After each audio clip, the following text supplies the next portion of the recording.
Hi students, so we're starting a new inquiry today. We're pushing on with integration, but now we're looking at it very much from the perspective of trying to find quantities to do with area, to do with volume, to do with length. And so a little earlier on I asked you, what you could remember of the trapezium rule, and you said that you hadn't seen this a lot before, but really when we're trying to see integration as finding the area under a curve, like this example here, a way of getting to an approximation of that area is by trying to break the shaded region down into trapeziums. So if I were to have one trapezium, I would look at the value of the function at the endpoints, and then I would average those and find the area of the red shape. To get a better estimate, I could have two trapeziums and look at it like this, an even better estimate 3 or 4 or 5.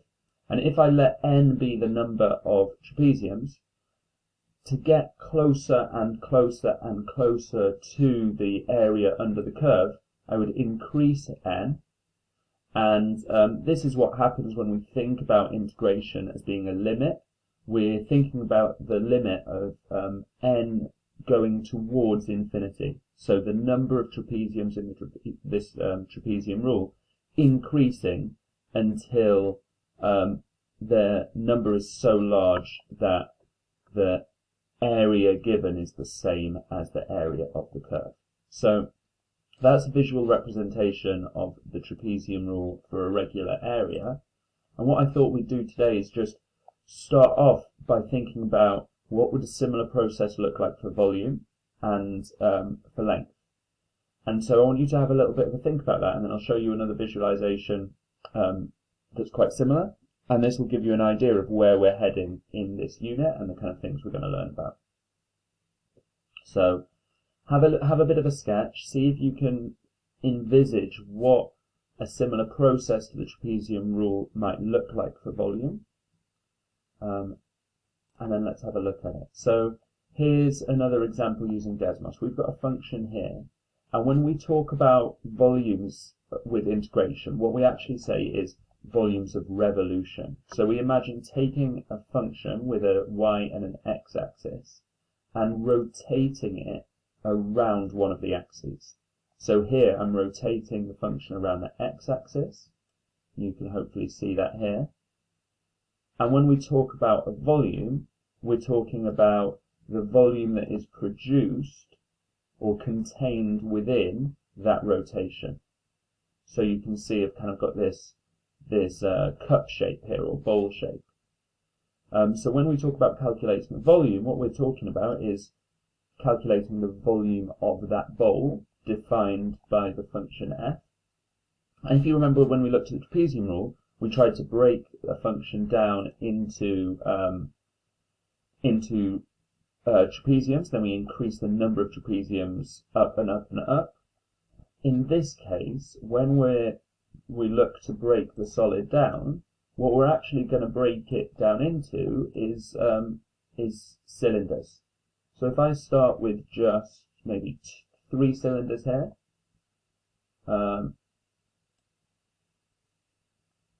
the total volume of these 3 cylinders, which you can see, is going to be an approximation of the volume of the cup, the shape in orange.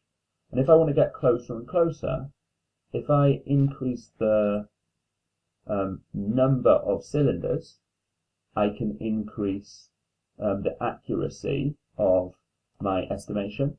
And in fact, if I look at the limit of that as n gets larger and larger and larger is going to be the actual volume of the volume of revolution, the shape defined by this function being rotated. So we're going to build up to these ideas over the course of this unit. We're going to start off just by looking at some areas and some integration questions that should feel familiar.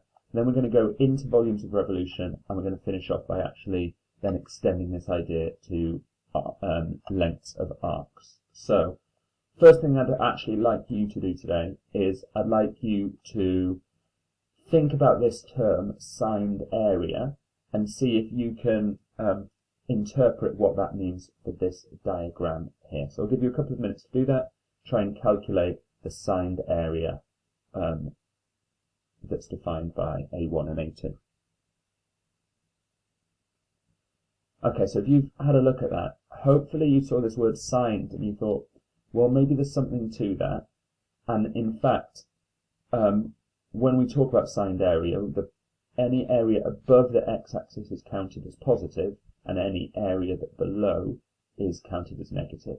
So to figure out the answer for this one, you would have done 3 times 3, which is 9 divided by 2 is 4.5, so A1 is 4.5, and A2 is 0.5, but because A2 is negative, the total signed area represented by this diagram is 4.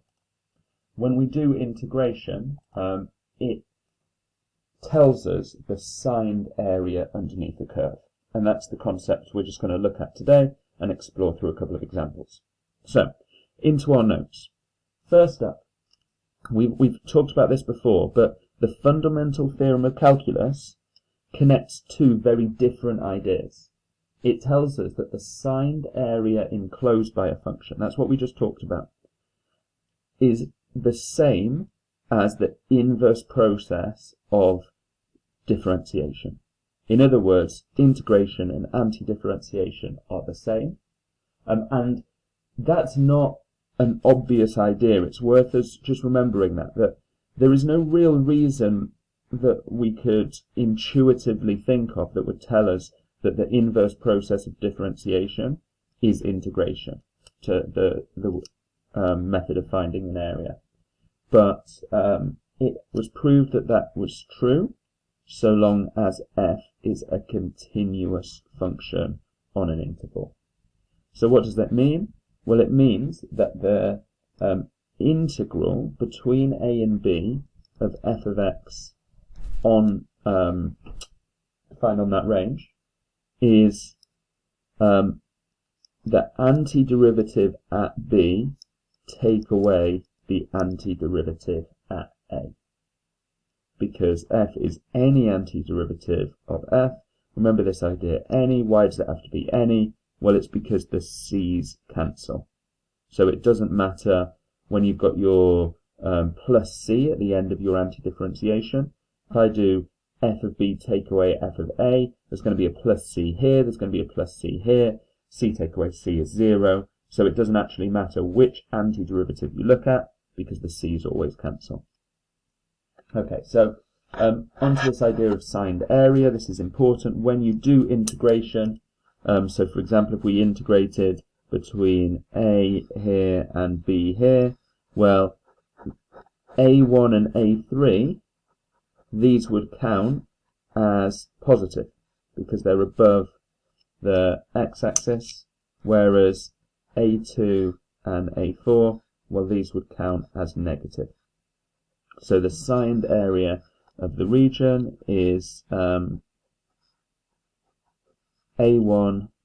plus a3 take away a2 take away a4. So just important for us to know that as we answer questions. If we're looking for the total area between 2 points, then we have to bear this in mind. Might have to change our calculations a little bit. So looking now just a little bit at some definite integrals. If I'm looking at the integral between 2 points a and b, well, if it's the same, if a is equal to b, well then that integral is always 0. There's no area, you're just talking about a line. Other thing to say is if we switch a and b around, so for example, I go from b to a instead of from a to b, the impact there is that we get the negative value corresponding to the original. So if you change the limits around, then you have to multiply by -1. We know that when we do integration, we can take a constant and we can write it at the front of the integral so we don't have to involve it. And we know if we're adding or subtracting two functions, well, then that's the same as evaluating the integrals separately. We've done this before, and then adding and subtracting them. So you can split an integral into two parts and do them separately. And then finally, this rule here, if we're looking to get from A to B, and we're looking at that whole side area, well then you can stop in the middle somewhere. And we can go from A to C, and then we can go, from C to B. So that's an example where if we've got a function here, and we're looking to go from A to B and to find that area, well then you can stop anywhere in the middle at C, and you can split the integral into two parts. And these are the kind of properties that are useful sometimes when answering questions. Let's look at some examples. I want you to try the first one yourself. We're looking at a function which hopefully you know how to integrate, and we're looking to find the area under the graph between -2 and 2. Pause the video, have a go, then I'll go through it.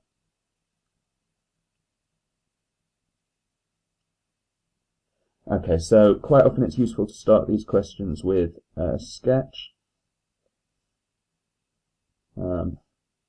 I've got this function y equals 6 over 4 plus x squared. If x equals 0, then we're at 3 over 2. And actually I can see that the denominator is always going to be bigger than 4. So from this point onwards, either direction, the values are always going to be less than 3 over 2. So this must be a maximum, just doing this informally. As x gets really large, both positive and negative, y is going to tend to 0. So I'm thinking that my function must look something like this. There's no real alternative. And what we're trying to do is we're trying to look at the area between -2 and 2. So it must be something like this. So a little sketch like that will give me an estimate for what the area should be. It's going to be something like 4 times 1.5, so it's going to be a bit less than 6. And the other thing that it allows me to do is to notice that, well, because of symmetry here, what I'm going to do is I'm going to say that my area, my integral I, is, through symmetry, is going to be twice the integral between 0 and 2 of 6 over 4 plus x squared dx, which is what I'm saying there is, and you don't have to do this, but sometimes it makes life easier, is I'm saying that the total area is double this area, the one that I've just shaded in, and then I'm looking, okay, how do I integrate this? Well, I recognize that it's almost in a form I know, so if I bring a factor of 3 on the outside, I can write it as 2 over 2 squared plus x squared dx. And this form with a squared and a is exactly the derivative of tan inverse. So it's tan inverse of x over a, so x over 2. We're going between 2 and 0 being our limits. So then what we do is we substitute in these limits for x, and we end up with 6 times tan inverse of 1, take away tan inverse of 0. Well, tan inverse of 1 is pi over 4, so overall this is going to be 6 pi over 4. Tan inverse of 0 is 0, so 6 pi over 4, my final answer, so 3 pi over 2 units squared. And just be careful on this, because it's saying find the area, and the area is a thing. We look for units, and if there aren't any, then we just try and get in the habit of writing units squared. Okay. Second example then today just gives us a little trick to use in some of the questions when we're trying to find integrals. And what we're going to say is we're going to invert the function. So probably not done something quite like this before. But for this function here, sine inverse of 2x, if I just draw what that looks like, well, sine inverse looks like this, but because it's 2x and we're going in our domain from minus a half to a half, my values are going to be pi over 2 and minus pi over 2. And my function is going to look, we have a vertical gradient here. Remember, it's got to look vertical. And we have a vertical gradient here.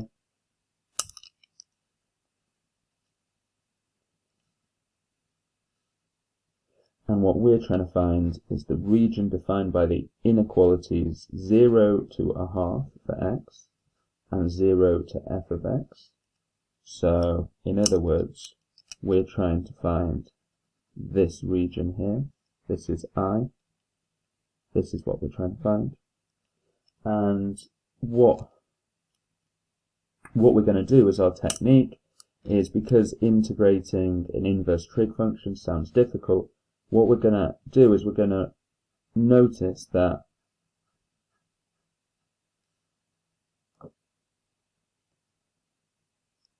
the area of this rectangle is easy to find. This is a half times pi over 2, so this is pi over 4. So I can find this red region I by doing pi over 4, take away the green region j. And actually the green region is much easier to find. So let's have a look at that. Well, the green region j is the region between the function and the y-axis, between 0 and pi over 2. And because we've inverted our variables here, because we're not integrating and finding the area to the x-axis, we're finding the area to the y-axis, we swap our x's and our y's here, and so what we're finding is the integral of x dy. So we are looking at the limit of, if we imagine lots of trapeziums here, we are finding the area of all those trapeziums added together as we move y between 0 and pi over 2. So this is what we're going to try and do. X, if I look at my equation here, y is sine inverse of 2x, which means 2x is sine y, which means x equals a half sine y. So my integral here is going to be a half of the integral of sine y dy. What is the antiderivative of sine y? Well, cos differentiates to minus sine, so it must be minus cos. So I'm looking at the value of minus cos evaluated at pi over 2 and 0, and cos of pi over 2 is 0, so this is a half times 0, and then cos of 0 is 1, but it's minus minus 1.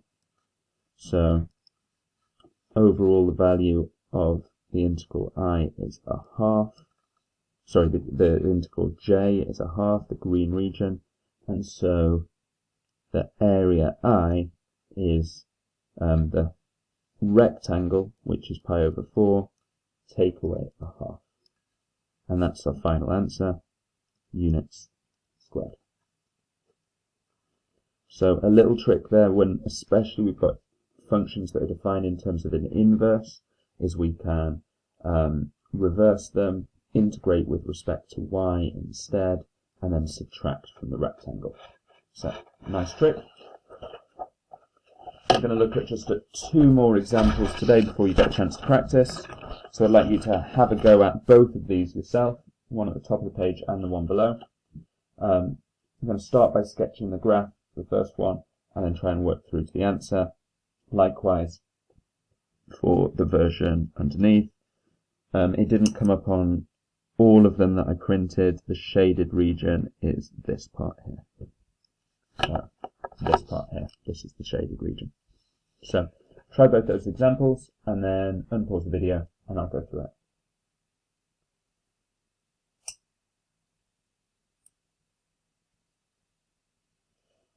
Alright, first thing they ask us to do is do the sketch here. So using a similar kind of rough technique to what I did before with the previous one. First of all, if I substitute in x equals 0, I'm going to get a quarter. But because of, and then sorry, the second thing is if x equals 2 or minus 2, well, the denominator here is going to be 0, so that's definitely going to give me an asymptote. So an asymptote at minus 2, and an asymptote at 2. For values of x between minus 2 and 2, if x is bigger than 0, or sorry, x squared is bigger than 0, then this value here is going to be smaller and positive, and so this must be a minimum point. This is going to trace a shape a little bit like this. As x gets closer to 2 or to minus 2, then the denominator is going to get close to 0, and so actually this is going to go up to infinity, so that's why it's an asymptote. So in between those asymptotes, it must look like this. Then for x larger than 2, well, we're definitely negative. If x is just a little bit larger than 2, then we're very large and negative, so down here. Then as x gets bigger and bigger, we're going to get closer and closer to 0, because it's going to be 1 divided by a very large negative number.